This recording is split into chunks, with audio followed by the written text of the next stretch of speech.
Hello there. And here we are in day 135 in our New Testament reading.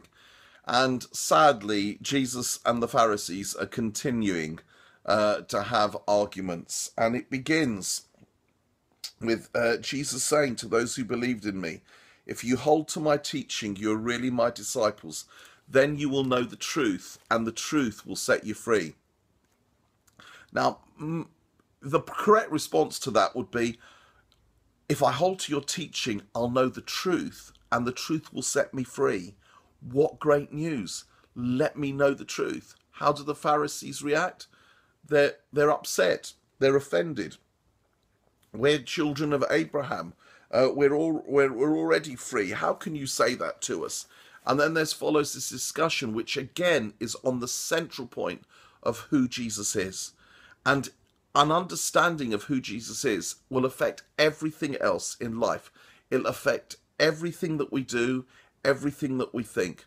Who do you think I am? Said Jesus at one point to the disciples. Do we think he's a good moral teacher? Do we think he's a figment of our imagination? Do we think he's a nice man? Do we think he was sent by God like an angel? Or do we believe what he says about himself, that he is God himself, come in human skin to be like us so that we might become like God? And the Pharisees just didn't get it.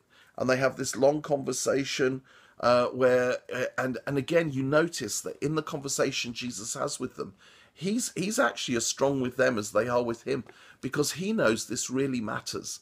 And the conversation comes to an end with this. We're children of Abraham. Are you saying that you're before Abraham, that you lived before Abraham? What are you talking about? And then Jesus says these words, before Abraham was born, I am.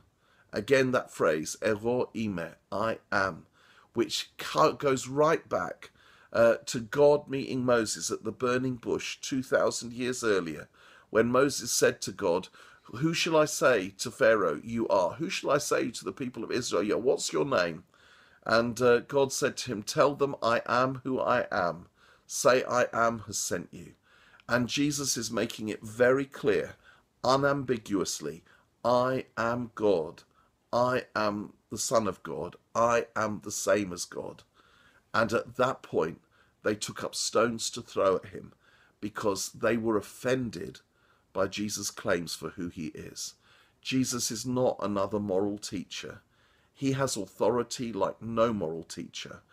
Gandhi was a man who died. Even Nelson Mandela, a man who died.